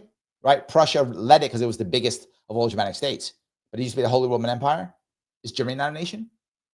Right? We think of Germans often with the Lederhosen. That's Bavarian. That's not Northern German. That's not Prussian. The military has the Prussian military. That's not Bavarian. That's not Western German. It's different. So, but they're all Germans. So I think we're all Americans. I do think that's true. So, yeah, maybe. Joseph says, thank you for being a member, Joseph. Trump Jr., Candace Owens, and Alex Jones are saying Trump might be bringing in rotating press secretaries, including Rogan, Candace, and Alex Jones. Oh, my God. Oh, my God. Wow. Well, I would love to. I would watch Alex Jones. I would watch that. 100% I would. So Joel goes right on to it. Yes, Alex Jones, the press secretary, would be hilarious, even if it was for one session. Yes, I would so do it. Joseph says, Department of Governance. Oh, that's what Doge is? Well, then why don't people say that? This happens to me all the time. Is people watch some show or see something and have something and then throw it at me during an AMA. Larry, reading about HR 577. How the hell do I know what HR 577 is? You watched it 2 minutes ago and think I somehow memorized it. I don't know. Tell me what it is. So thank you for that, Joseph, for telling me what that is. Yes. The Doge, Department of Government Efficiency. I do appreciate that. Now you tell me what that is. I don't like the idea. I would rather create, it's going to sound horrible, a czar. Larry, you want a czar? Better than another department. If I got a choice. Department means we've got to now build out this department and now start doing stuff. So yeah, I'm not happy with unless the Doge has like one person in it and an assistant, then okay. But if they're going to build an actual department, it's like Department of Homeland Security, another department that's supposed to make everything better, right? So yeah, that will be my issue. Yeah. Andrea says, I enjoy it when you go on with Alison Moreau. I love Alison Moreau. I love her, 100%. Yes, absolutely. I think that's amazing. So, all right. Grace says, which state has the best chance of electing an LP or any third-party governor? I would have thought Indiana with rainwater, but I think that's kind of going away now too. Yeah, I think that's kind of going away now too. I don't know. I'm not sure which one. Maybe a smaller one like Rhode Island or something. I don't know. It's so hard to run for governor and to actually get elected. Probably a swing state. Be my assumption, maybe. Damn, I don't know. Nope, I'm gonna go the opposite. Not a swing state. Okay. You made me think, Grace, and now I'm gonna tell you, it is not a swing state. It is a deep red or deep blue state. Because the one-party states are the ones where there is most annoyance. An example I will give you is Utah and Nebraska. Utah almost elected an independent senator, and Nebraska almost elected an independent senator statewide. So I'm going to go with states like New York, California, Nebraska, Utah, states that are deep red and deep blue. Right person, right time, when eventually the side gives up. In this case, because Trump won so decisively, Democrats are going to be broken throughout the country for a while. So in the near future, I would say probably a deep red state, like a Oklahoma, like a Nebraska, like a Utah, because Democrats might stop running. Democrats stop running? They did. In Nebraska, Democrats didn't even run a candidate for a Senate. They didn't run a candidate for a Senate seat. Why? Because of what I talked about earlier. They cannot raise money. If you can't raise money, it doesn't matter. And they couldn't raise money. Utah, Democrats did not run a Senate seat in 2020. Did not run one. Why? Can't raise money. The state's 4-1, Republican and Democrat. 4-1 in Utah. Can't raise money as a Democrat. You can't get anybody to run. So let it go. Give it up. Let some independent run. Let him get his butt kicked into the bus. So that happens. So it'll be some red state where the Democrats go, we're done. We find independent guy run and maybe win. And I got to tell you, both times they came close. Dan Osborne, just last week, was he 3 points off, 4 points off? He came close. So, yep. Lunatic says, Larry, tell them again how to run for office. I have to keep telling people. They don't listen. Absolutely. Dave goes on to say, it's true, Larry, the more serious you are about running for office, then you have to go out and campaign. Full-time job. Yes, yes, yes. Absolutely. Dave goes on to say, I'm a better muckraker than a candidate, but I know how to help with the campaign. That's fine. And that's a good point, right? The second piece of building a team out is understanding that not everybody on your team is going to be a full-time worker. Many of them can't do all the things you may do, but they'll do X pieces here, pieces there, whatever they can do. And that's good. You need them all. Yes. Daniel says, are you concerned about the risk that a mass deportation program will lead to human rights violations and government overreach with the possibility of use the policy beyond their original purpose. 100% yes. I do not think there'll be one. I said it before. I don't think there'll be one. Yes, I do not think there'll be one. I think of all the things he can do, that is the least effective and the scariest one. So I think that I don't think he'll do this one. There'll be some modification in some way, shape, or form. I cannot imagine, and I hope I'm thinking I'm right. I can't imagine being wrong, but I just can't see. I cannot see how someone, any group, could forcibly remove 15, 20 million migrants and it not be an utter disaster. But here's the most important piece here that a lot of people do not want to hear, particularly Republicans, particularly conservatives. You don't want to hear this, but I need to be honest with you. Big business wants them. That's why they're here. And if you start getting rid of all big business workers, you're going to be in trouble. So that's why I don't think it's going to happen. How are you going to replace those big business workers? How are you going to replace all hospitality workers? How are you going to replace all farm workers? Big ag. How are you going to replace all big ag's workers? Big pharma. Not farms, big farms, not farmhouse, sorry, big farms. How are you going to replace all those workers? If you get a plan for that, you'll be fine. You don't, you're going to watch you can watch Democrats turn around all of a sudden and become powerful overnight. I'm not even joking. All the money now going to that, I don't see it. Look, I could be wrong. I don't see it. Big business wants those workers here. That's why they're here. It's not because random crazy people. That's not why. They want them here. They want their workers. They work I see them working in my city. New York City has too many migrant workers. That's true. But the goal is, I don't know if you've seen the goal is to get them out of New York City now. That's the new goal. Get them out of New York City, the other cities. That's the goal, right? And it's to get them into swing states, whatever. Maybe, but that's not the main reason. That might be a side bit bonus. That's the reason. The reason is so they can get their workers they want too. New York has enough of them now. Migrants work everywhere around here. Everywhere. That's the reason. You got to find another way of replacing those workers. Daniel, thank you for $2, my friend. Every bit counts, guys. Thank you so much. Super chat, please. If you want to super chat, that gets you right to the front. I jump right on the super chats as soon as I possibly can. If you want to super chat me on YouTube, either Larry Sharpe or on Sharpe Way, doesn't matter. If you aren't a subscriber yet, I don't know why you hate me. Do so, subscribe, follow, whatever you're doing. If you're watching on Facebook, Twitter, please retweet this, share this so other people can see it. Click that button known as like. It does matter tremendously. So, yes. All right, so let's see if I can go here. Mike, how are you, sir? Sadly, only people who have run really understand how hard it is to run any race. Yes. I'd add, have to have super thick skin. Yes. Can't get upset when people pick on you or besmirch you. I have been attacked so much. And I remember some people were saying, this happens often particularly in independent campaigns. You really be careful what we do. No, you don't. If you're squeaky clean, they just make things up. Mike knows that. They made up crap about him. They just make things up.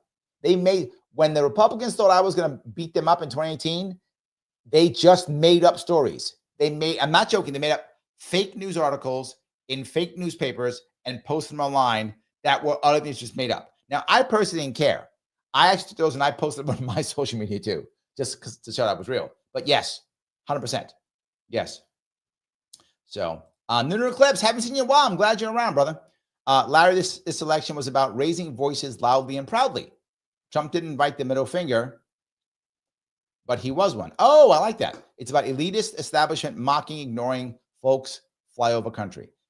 Big part of that. A lot of people thinking that they were being ignored. I think that's true. 100%. I agree. That's very true.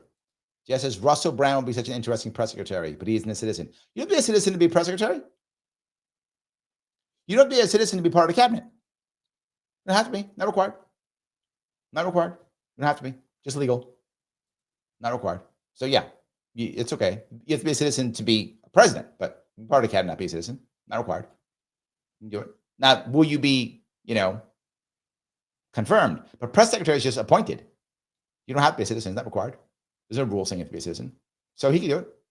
It's okay. So All right, I'm grabbing some of this if I can. Yeah. Adrian says, Trump is a business person, not a normal politician, delegate. Do it right and do it fast. I take the credit. You get the pat in the back. I think that's true, but again, he has to make things happen in his first 90 days. He is under pressure. Whether you like him or not, I'm just being forward. He has to do that. Yes. Robert says, Marine birthday with the VP elected. Marine, hope the active duty guys get a 96. That's good. Super far, but yeah, that would be amazing. Yeah, I wonder if you do something special for the birthday tomorrow. 249, by the way, guys. 249. Nice. 249. Yes. Jess says, totally off the subject, Larry. You asked me to mention my mom who's terminal cancer next to me at AMA. Yeah. Both my parents passed of cancer. My father, when he was young, he's 41 when he died. I was a kid. I was like 11, 12 when he passed. Obviously affected my life tremendously, clearly. The hardest part from when I was a kid compared to when I was older, my mom died about 15 years ago, give or take. Yeah. She was in her 60s. I was in my 40s. So it wasn't that bad, relatively. I mean, it's always bad when your parent dies, but compared to my father dying. There's several reasons why. When my father was ill, there was a part of me that just wouldn't accept he was going to die. Just wouldn't accept it. Just would not accept it. But there was a part of me that knew it. Like I was a kid. I was really torn. And I remember trying my best to spend time with him. And my father was at his max. He was 5'11", 200 pounds. 5'10", 200 pounds.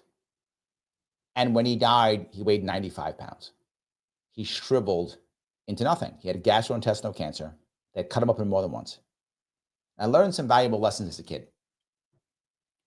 The first thing was I was super, super empathetic. And I mean so empathetic that I could watch a TV show, see someone be cut or bleed, and I would begin to cry because I could feel it. That is how empathetic I was. On TV, I could feel it. I could feel it. I was so empathetic. My father's death and the turning of my family on me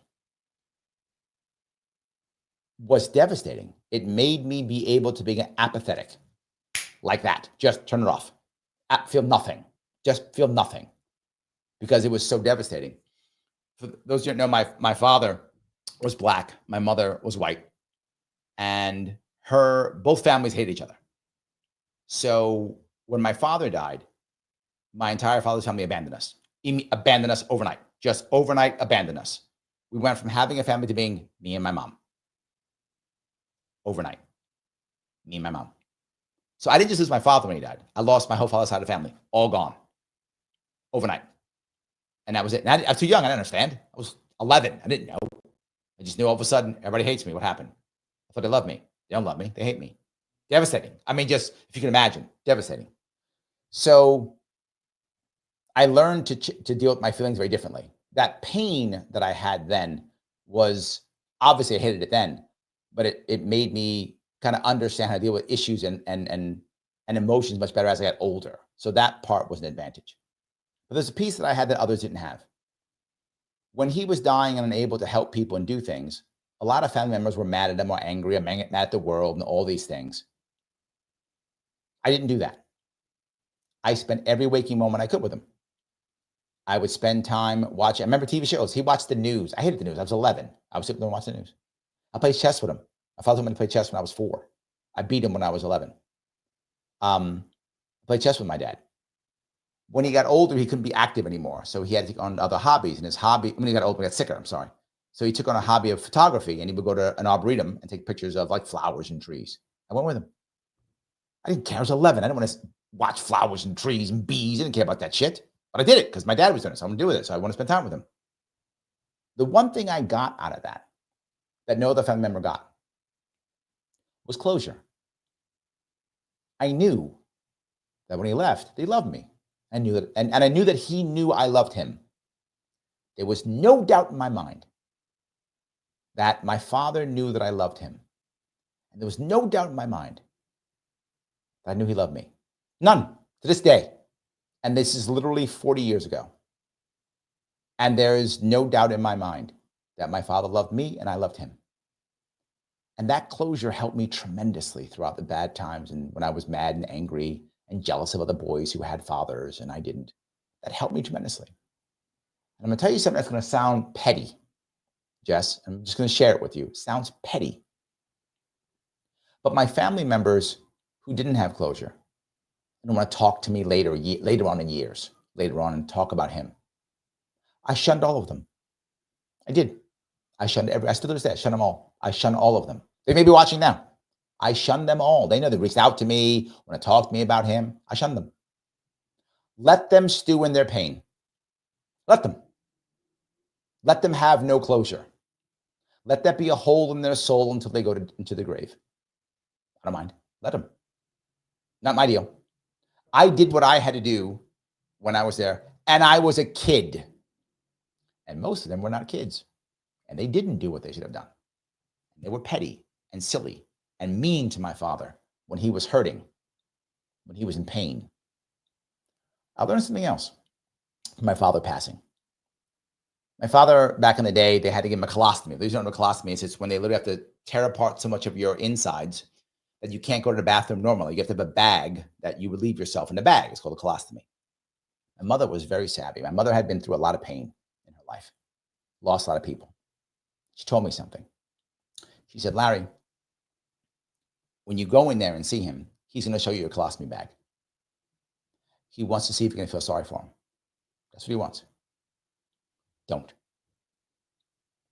I said, okay. I was like 10, 11, I forgot how old I was, kid. So I went in. He did exactly what my mom said. Shit, look at what they did to me. The same thing. And I went, oh, that's kind of cool, Dad. So I called him Pop. So I said, that's kind of cool, Pop. And that was it. He went, yeah, it's kind of cool. He covered it back up. And we talked. I went outside and I cried like a baby. I cried horribly. My father was devastated. They ripped him to pieces. They ripped my father to pieces. I cried like a baby. My mom's very proud of me. She said, when people are in trouble, they don't need your tears. They need your strength. Cry later. Cry outside the room. Cry someplace else. Don't cry in front of them. She told me, crying in front of them is for you, not for them. It's selfish. Don't cry in front of them. It's selfish. So she told me. Never forgot that. So people know me that when shit hits the fan, I'm the guy. I don't cry then. I cry later. I don't get upset then. I get upset later. I learned that when I was 11. I never forgot that. So when people are in trouble, I would say the same thing. Don't cry. You're in trouble. You don't need me to cry for you. You're crying for yourself already. Everybody around's crying for you. You're all crying. I don't cry. Let's fix some shit. We'll cry later. Let's go fix some stuff now. We'll cry later. I don't want to cry now. Let's get going. I don't feel sorry for you. It's how I do my coaching to this day. It's how I do my coaching to this day. So that was my experience from my father dying when I was a kid. My mother got cancer later. And I was angry at my mom. And angry at the world for two reasons. One, my mom got lung cancer. And I thought what was terrible is my mom had quit smoking for like 10, 15 years. She has to quit smoking. Like she really quit. And I thought, okay, we're past this. And still got goddamn lung cancer. I thought we're past this. And she still got lung cancer. So I was like mad at the world. Like, wait a minute, she did the right thing. She just kept smoking then. The hell you still got lung cancer. She was like clean for like 15 years, whatever it was, and still had lung cancer. So that's terrible. So that was bad. But I was mad at her too, because I told her what to do. I told her how to change her diet. I knew keto back then. And I was like, you got to go on keto. You got to stop it. She utterly ignored me. Thought I was stupid. Follow what her doctor said, the normal government stuff. And of course she died. Of course. They gave her all kind of flowery stuff, talk about this, feel good, positive feeling, all that horse shit that means nothing to make her feel good as she's dying. That's what she did. And I hated that because I had two daughters. My youngest one had just been born. And my oldest one was very close to her. They were very close. They were retired at the time. And when you're retired, those of you retired who have grandkids, you know, grandkids are a big part of your retirement. For many people, not everybody, but for my parents, they were. My youngest daughter would go down, my oldest daughter would go down there, and the day would be about whatever she wants. And it made my daughter feel special. She felt amazing and magical. My mom and I had a good relationship after this. My mom, as many of you know, was an addict. And also, once my father died, she fell apart. She became an addict. She was a felon. I pulled her out of prison. And we set her life back up. And we had a very good relationship her last 20 years. Very good relationship. We were close. It was all good. Losing her was terrible. And I couldn't be with her, which sucked, because you can't retire in New York because it's horrible. New York, you can't retire. You retire in South Carolina. So I literally had to fly my daughter down there as much as I could and go down there and see as much as I could and talk to her on the phone. I couldn't do what I wanted to be with my mom. I couldn't spend the same time I spent with my dad. But there was a part of me that was okay with it, because as hard as it sounds, Jess, it felt okay because I was an adult. I could handle it better. Losing my mom in my 40s felt so much more natural than losing my dad when I was 11. Still sucked. I still hated it. This made me feel terrible. And for me personally, it happened at a terrible time in my life. It's the worst year of my life, 2010, when she got sick. My business was collapsing. My youngest daughter was in a hospital getting open heart surgery, almost ready to die. And she got diagnosed with cancer all in the same week. Could you smash a man harder? I don't know if you could. Couldn't smash me harder. It was a terrible time for me. But what I would say is, for anyone who's losing somebody, generally speaking, if someone goes away quick, hit by a bus, struck by lightning, that kind of thing, heart attack and drop dead, it's better for them because the pain is gone. But worse for us, because we can't say goodbye, we can't have closure. If someone dies over a long period of time, worse for them. They struggle and they suffer. But better for us. Jess, this is crappy with your mom. It's better for you. Take advantage of it. Make sure you have closure. Make sure she knows you love her. Make sure there's no doubt in your mind. No doubt in your mind that you love her, that she loves you. The second thing I'd say is, any of the people in her world, in your life, who you care about, get them to pull their head outside their asses and go have closure with your mom. Do whatever it takes. Because once your mom is gone, they will never have closure. That's it. There's no next birthday. There's no next family gathering. None left. None left. Anyone who you care about, who's got some issue with your mom or hasn't closed something with your mom, get them to pull their head out of their ass and go fix it. Put their ego in their pocket, go say sorry, and go fix it. Until tomorrow. Until tomorrow. And if you had some issue with your mom that you have to deal with, put your ego in your pocket and you go deal with it. Until tomorrow. Can't fix it later. What your mom needs more than anything is your strength. And what you're going to find out is two things happen when people are dying. Two things. One, they can be very mean sometimes. Sometimes out of nowhere. Very mean. They do that because they feel life is unfair. And they feel like they've been screwed over. And when they feel very mean, it is your job to tell them they're being mean, but to still love them anyway. And you'll find out they'll stop being mean. When mom is mean, go, Mom, why are you being mean again? You know we love you. Stop being so mean. She'll stop being mean. But she's angry, of course. And the second thing is, they're really going to care about after they're gone. They're going to start telling you about things. Remember to do this. Don't forget to do that. Bobby always said this. Jimmy always said that. Jenny always did this. Don't forget this. And your job is to not dismiss her. Even when she tells you the same thing 45 times. Do not dismiss her, because that will give her closure. She can't be here. She can't do the thing that Bobby needs her to do. She can't do that. She's not going to be here. And she knows that. So she wants you to know. So don't dismiss her, even if it's the third time she told you. Go, yes, Mom, I know. I got it. When that happens, I'm going to do the thing. You told me to. Yes, I wrote it down. It's in my book. I got it. I got you. Do not dismiss her. You do that, this will be better, but it won't be good. Sometimes you can make things less bad. And I think as someone who cares about your family or cares about yourself, when you can make things less bad, you should. I know it went on for a long time. I hope that gave you some insight into how I feel and how I think. I hope it gave you some insight into what you're dealing with right now. I hope that was helpful. So, yes. All righty. Let me go down. So I grab some of these here. I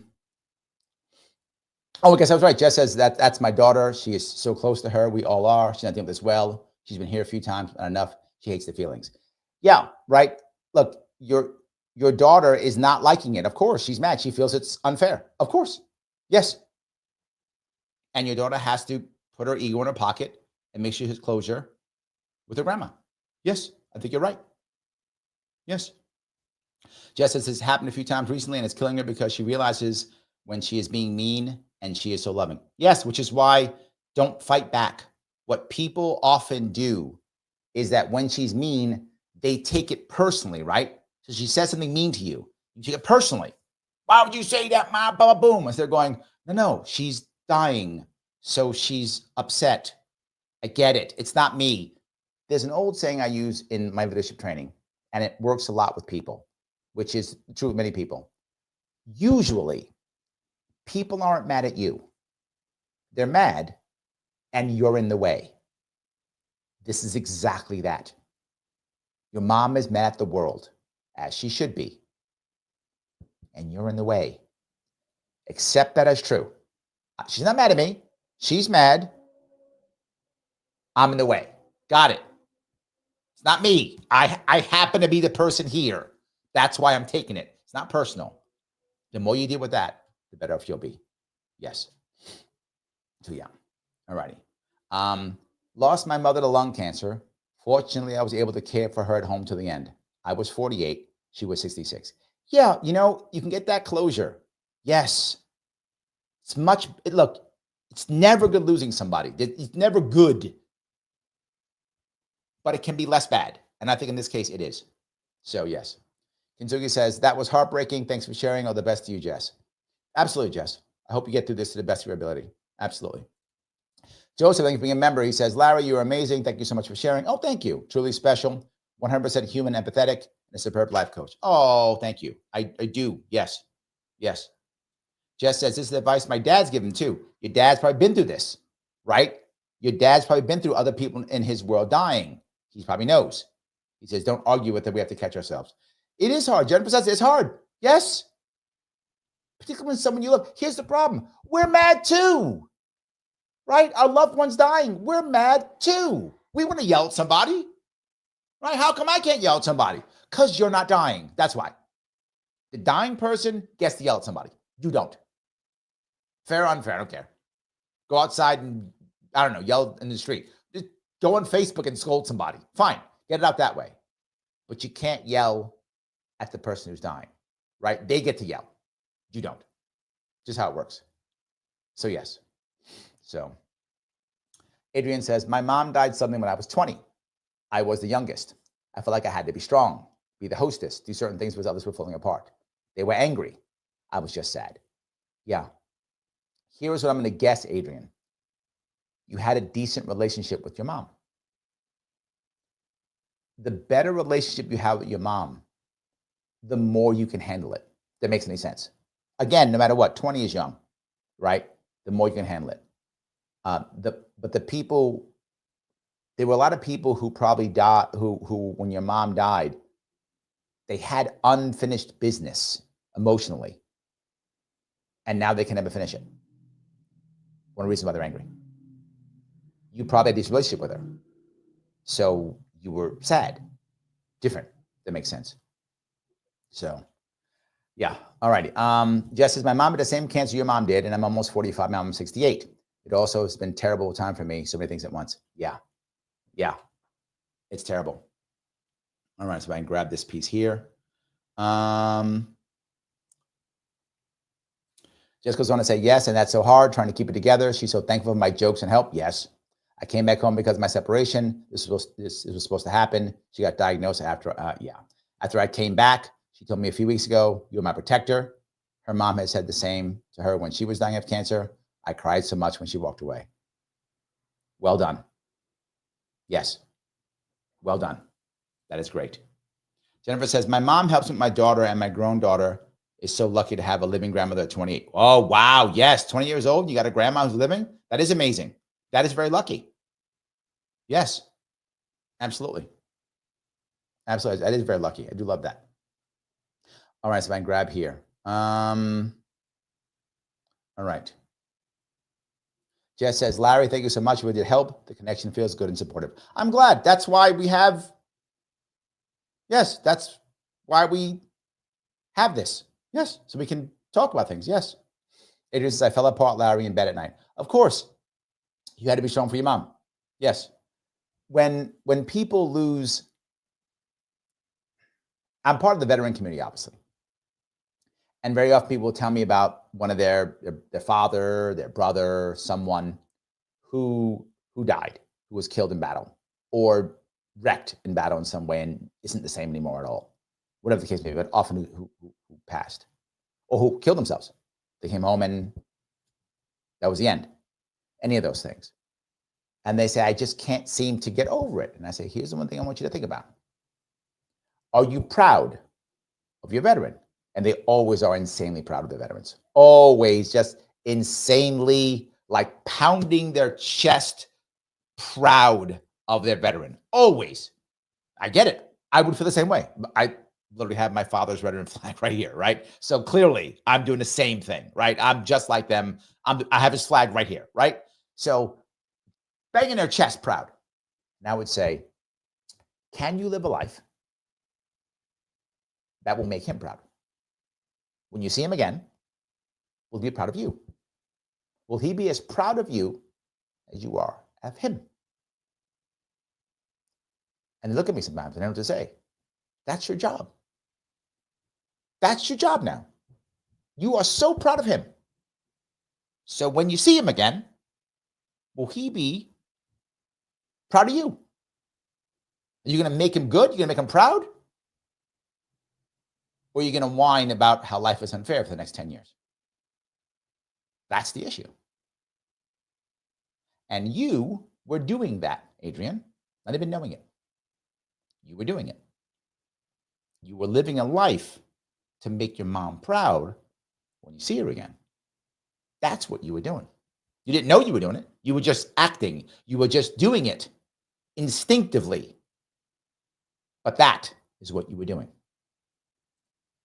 Rye Sticker says, I'm late to the show tonight. I just want to say, how do we get our politicians to be honest and real like Larry? You vote for guys like me. That's what you do. You vote for guys like me. When I run, what do you do? We'd be in such a better place. Yes, I think we would. I agree. I think humanity is critical. Yes, I think humanity is absolutely critical. Yes, it's one of the most important pieces, right? I'd rather have someone as you've heard me say this more than once, and I'll keep saying it. I can have you think I'm utterly wrong. I can have you think that I'm stupid. It's a stupid move. Why would you think that? 100%. Disagree with me as something completely, 100%. I can't have you not trust me. Because if we disagree or you think I'm stupid or I got the wrong idea or whatever the case may be, that we can work on back and forth and we can work on this. But if you don't trust me, we're done. We're finished. It's the end. I can't have you not trust me. Right? I can't have you not trust me. It has to be, you have to trust me whether you agree or not. That's the issue. Right? That's the most important piece. That's why I bring this up. Right? That's why I'm talking about this. So yes. All right. I'm going to be exactly the opposite. We're going to switch because it's an AMA. So thank you for that, Jess, though. Thank you for sharing. I'm glad you brought it up. I don't have a problem sharing. I think we all should share here. It's not a bad thing at all. I appreciate it. So yes. All righty. Let's see here. I'm surprised migrants have been sent upstate New York more. I think we have enough, but they did send a bunch upstate, if you remember. They sent a bunch of migrants upstate, lots of them. Yes. IC says, can big business have to 20 million workers? What of American citizens' jobs? My neighbor was replaced from a city job. Big business doesn't care about American workers, American citizens. They don't. They're not concerned at all. I wish they were. I agree with you, IC. It's terrible. I'm not a fan of bringing in and just replacing people. I'm not. But the issue is twofold. Number one, we have spent decades telling our young men that going into the trades and working with your hands is stupid and a terrible idea. It's not. It's a goddamn wonderful idea. But we've been telling them this for years, decades. So many young men don't want to do it. And then many women have never really wanted to do it, still don't want to do it. They don't want to do it. So you've got these openings. The problem is now you get these openings with migrants who will come and take the work. Well, they'll take other jobs too. And then they'll get trained and they'll do more work. Yes, it's not a great thing. It isn't. They don't care. I know it sounds terrible, but I'm just being very forward with you. They don't care. They want their workers, but they want their workers. Yes. So, yes.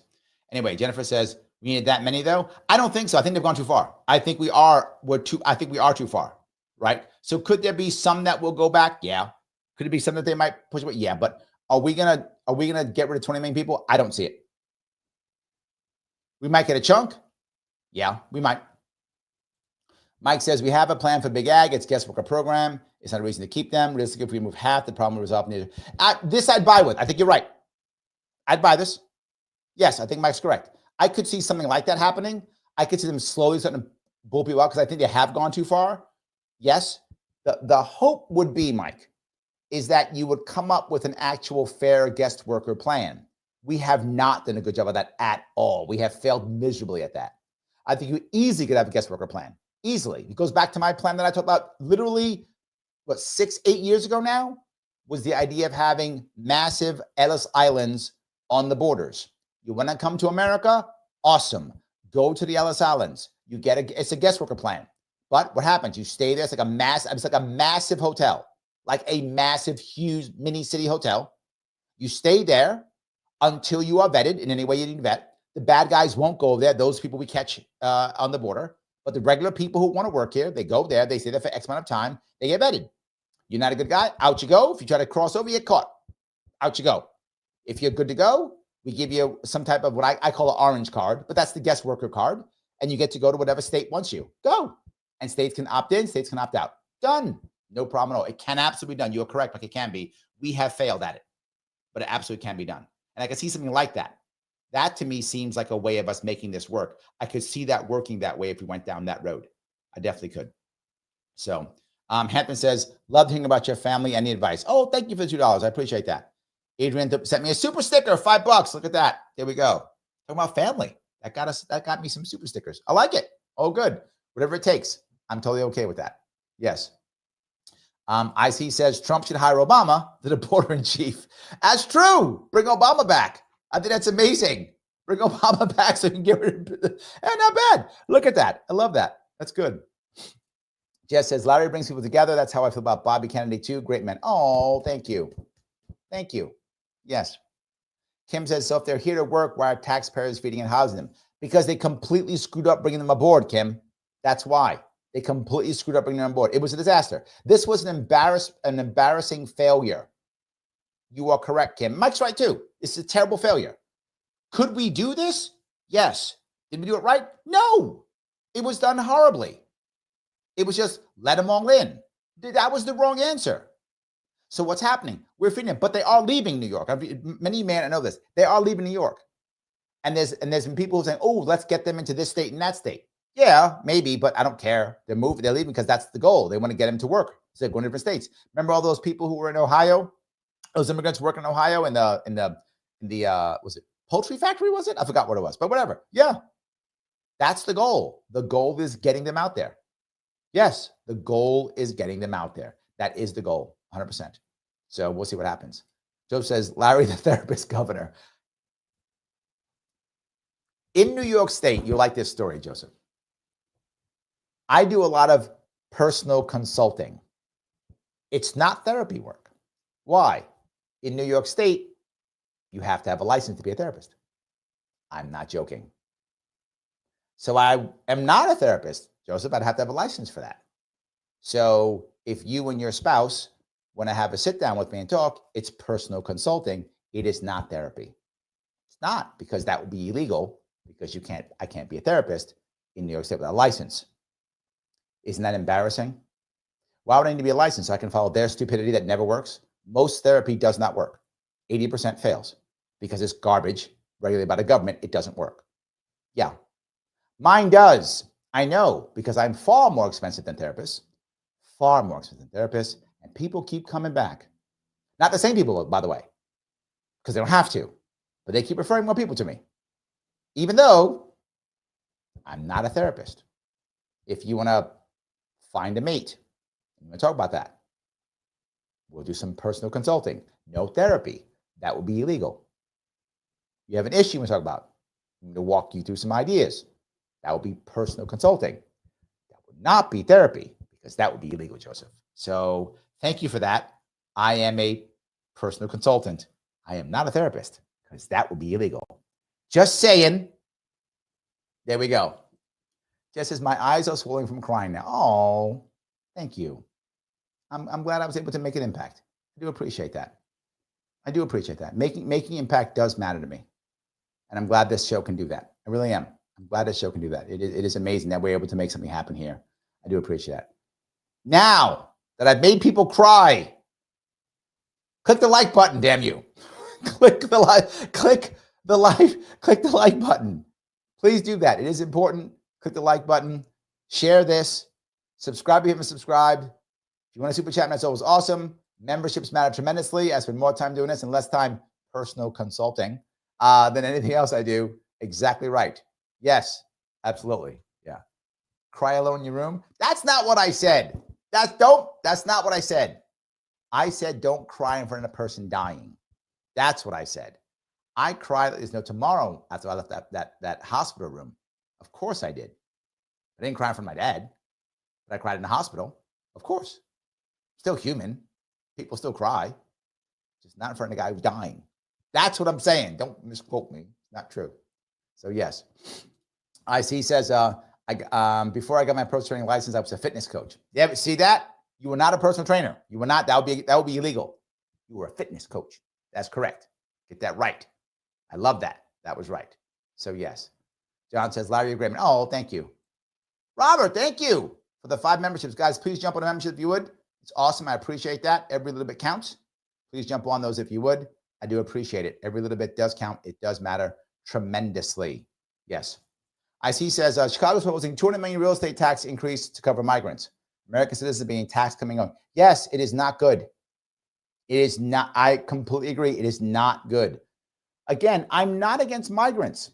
I'm against migrants with no damn plan. I'm against migrants not knowing who's coming aboard. I'm against migrants the way we did. It was terrible. But if you're telling me that you could literally bring in 20 million people, vet all of them, and find states who want them for specific jobs, I'm in. You can't do that, so I'm not in. But if you could do that, I'm not against it. If this country actually needs 20 million workers and you could vet them so they're not all cartel people, right? And not all from some of the country to come hurt us. You could vet them that way. If you could do that in my magical world of impossibility, if you could do that, bring them all in and get them to places who want them. Okay, I guess we need 20 million people. No worries. That's not even close to what happened. That's nowhere near what happened. Nowhere, none of that happened. Yeah, terrible. So Eddie says, thank you, Larry, for everything you do. I hope you know how much you're able to help. Oh, I do appreciate that too. Thank you, guys. Guys, I'm going to let you all run. It's been a couple of hours. I hope these AMAs, I try to do at least one AMA every week. Tomorrow, I will probably do a show. I'm not 100% sure, but I probably will. It'll be at 7 p.m. Eastern. It'll be a Semper Fi show, Marine Corps birthday show tomorrow. I will be on Monday. I haven't decided if I'm doing a Veterans Day show at 7 or if I'm doing a 9 p.m. Sharpe Club show. I'll figure that out in the next coming days to try to figure out my schedule. My schedule is absolutely nuts. So I will try to fix it to the best of my ability, but I will see you all very soon. Oh, before I go, please put your comments after this is over. Put your comments, if you would, because you know who loves it? Mr. Rhythm, Al Gore, and I'll respond to them. I will see you all very soon.